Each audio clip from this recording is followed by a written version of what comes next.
సహోదరిని అలా తిడతారు. మీరు జైల్లో ఉన్నప్పుడు 2012లో పాదయాత్ర చేసింది దాన్ని, 14లో మీకు చెప్పులు అడిగేలా తిరిగింది. సరే మీ ప్రభుత్వం రాలేదు, ఆవిడకి టికెట్ కూడా ఇవ్వలేదు అనుకోండి అడిగినప్పుడు. 19లో మళ్ళీ ఈసారి చెప్పులు కాదు కాళ్ళు అరిగేలా తిరిగింది షర్మిల. అనిల్ బ్రదర్ అనిల్ తిరిగాడు. నాకిద్దరు చాలా మీటింగులు చేశారు. కాబట్టే అక్కడ తెలుగుదేశం పార్టీ స్ట్రాంగ్ అయినప్పటికీ నేను అభ్యర్థి కాబట్టి వాళ్ళ సహకారం కూడా ఉంది కాబట్టి బయటపడగలిగా. ఇది నాకు ప్రత్యక్షంగా తెలుసు. అలా ఎన్నో చోట్ల నేరో మార్జిన్ ఉన్న చోట్ల మరి షర్మిల అనిల్ ప్రభావం చాలా ఎక్కువగా ఉంది.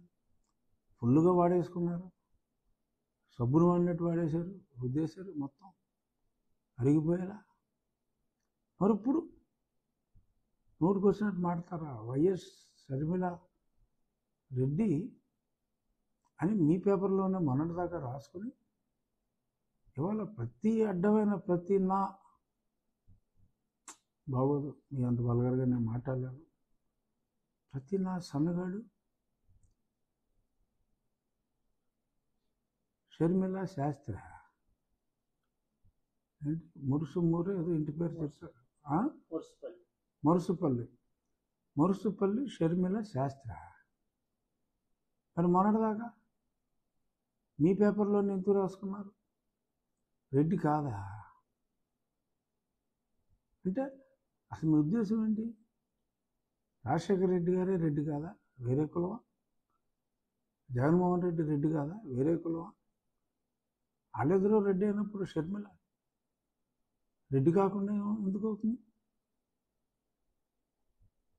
ఓకే, తులసిరెడ్డి గారు వ్యాఖ్యానం వేరుగా ఉంటుంది. రెడ్డి అనేది కులం కాదని, అదొక టైటిల్ అని. ఓకే, టైటిలే కులంగా మారింది అనుకుందాం. మరి రాజారెడ్డి గారు రెడ్డి అయినప్పుడు, రాజశేఖర రెడ్డి గారు రెడ్డి అయినప్పుడు షర్మిల రెడ్డి ఎందుకు కాదు? సో నోటికి వచ్చినట్టు మాట్లాడటం, అసభ్య పదజాలంతో అబ్బా అసలు ఆ మాటలు వింటేనే రక్తం మరుగుతుంది. రాజశేఖర రెడ్డి గారి అమ్మాయిని ఇంత అసహ్యంగా వాళ్ళ అబ్బాయే మాట్లాడిస్తాడా? మరి కుటుంబం జోలికి వస్తే ఊరుకో ఉంటారు. మరి మీ సోదరుని, మీ అనుచరులు మీ ఎన్ఆర్ఐ వింగ్ అమెరికాలో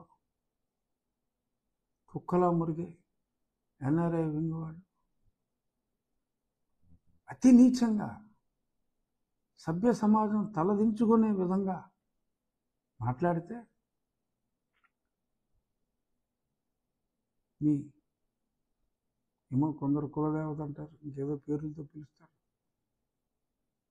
ఆ స్త్రీ కూడా అత్యంత నీచ పదజాలంతో మాట్లాడితే